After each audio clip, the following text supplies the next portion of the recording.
Act 1. Intro to Couvade. Across cultures and through time, men have nurtured their children into pregnancy into this brave new world. Fathers have performed pregnancy and birth in ritual called Couvade. In the anthropology literature, these rituals range from minor changes in food and behavior to more explicit identification with mother, in which dad act out the pregnancy, labor, and birth.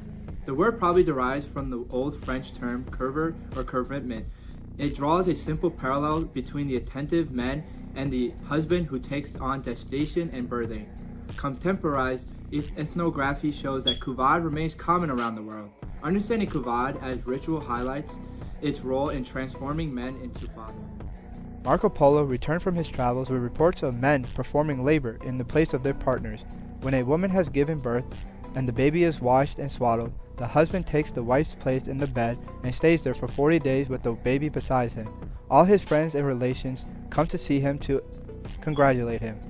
So the wife gets up immediately after giving birth, does the housework, and waits on her husband in bed. American men might not take to the birthing bed, but they do less conspicuous things. They gain weight, suffer morning sickness, and experience the fatigue of pregnancy. As many as 2/3 of American men experience what we call the Couvade syndrome. Exploring Couvade has it been practiced and points to their function in forging the role of a father and his relationship with his new child, his partner, and society. Act 2. Couvade around the world. Fathers too take gestation and the birth into his body. Rather than being outsiders, the fathers are essential to the process. Focuses attention to the direct tie between the father and the child. Thus, the very father who carries the baby's soul in a sling for 40 days is analogous to the mother who carries the baby's body for 9 months. Thus, highlights the ritual aspect of these activities, actions that constitute to the rite of passage from manhood to fatherhood. In India, father lies in bed for 40 days after birth of his child. During this period, he is fed.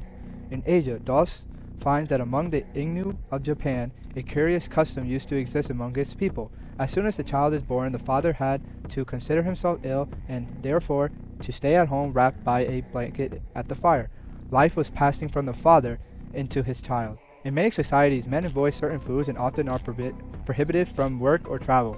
In some South American forest group, all the mother's lover will observe some restrictions while she is pregnant. In the 19th century, James Murray reported a form of Couvade in rural Ireland in which birthing women will wear her husband's undershirt as a means of passing the pain of childbirth onto him. In 1856, the French believed that a birthing mother should don her husband's clothes to relieve the pain. In the Caribbean islands, the husband's hat was placed on the woman's head to relieve labor pains. In Assalamane, a woman wore her husband's shirt, or in Canario, his waistcoat. In South America, fathers did not mimic mothers in birth, but abstained from what were considered dangerous practice, fast after birth, lying covered on mats, and refrained from shaving their eyebrows, taking tobacco, or swimming. Act 3. American and Couvade. American fathers enact rituals and perform stereotype solutions to ensure a safe and healthy child. Fathers create a safe baby's room, they tune the car, and organize family finances. Fathers have been sympathetic reactions. Gain weight, nausea, and back pain are all common Couvade experience that the father experienced. Pregnant fathers experience an increase in appetite and specific food craving. Many find that they are always hungry. High-calorie foods that gives them that full feeling. Or they parry down and bulk up, consciously or unconsciously eating a healthy diet to get themselves in shape for this new chapter of their life. American men are drawn into their homes in a kind of procreating preparation for the baby. American fathers ready the home and yard for the new infant. Walls need painting, shelves hung, and the crib assembled, creating a space for the children, even if it's simply a corner of the living room or bedroom, becomes an important symbolic meaning to make space for the child in the father's life. Men who spend years with casual attitude towards careers and income find themselves starting to pay stubs and bank statements with new concerns. They often redouble their efforts to earn more, they put in more hours and take on new jobs. Fathers who never had wills or insurance plans call lawyers and agents to get their affairs in order. One needs to be appreciated as a means of defining a new identity for a man and a new relationship with his baby, his partner, and society. American medicine can only understand Couvade reactions of fathers as a pathological state. When a father's symptoms are recognized, they are explained as an aspect of his body, without reference to the changes that are taking place in his partner and his baby. In short, if a father experiences subjective involvement in the gestation of his child, he is diagnosed as diseased. Understanding these activities as a cultural pattern of social process, these see Couvade as a constructive and proactive preparation for the coming of a new child.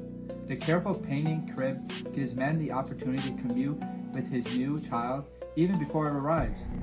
The increased time at work signals the new responsibility they assume. Similar to fathers in indigenous South American societies, American men change their behavior to support and protect the fetus as it develops inside the womb. Act 4.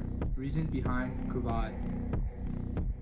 First, from the early anthropological analysis, Couvade has been recognized as a social ritual rather than an aberrant behavior of the individual. Second, the functionalist analyzes the Couvade show that Couvade is performed for a good reason. Fathers' birth rituals may be based on beliefs, but they are not irrational.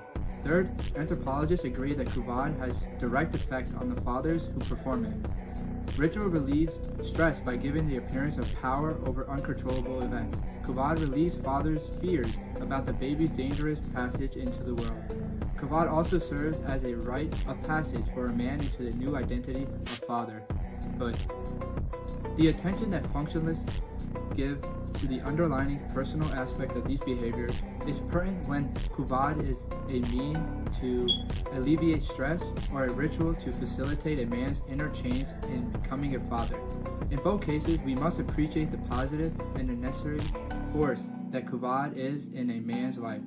Finally, network of social relationship affected by Couvade, which changes a man's relationship with his baby, his lover, and the large society. First of all, we can learn the importance of the relationship between the father and pregnancy. American society is well aware of the magical transformation of women into pregnant mothers, yet we discount the importance of fathers in the pregnancy of their child. Men should be considered to be vital to the health and well-being of their children from the moment of conception. While a mother holds a developing child in her womb, the father is charged with protecting the baby's body, caring for the infant's spirit, and shaping the newborn's personality and talents. South American indigenous society sanctions the right and the responsibility of a man to have a relationship with his developing child. Couvade creates the time and energy to establish it.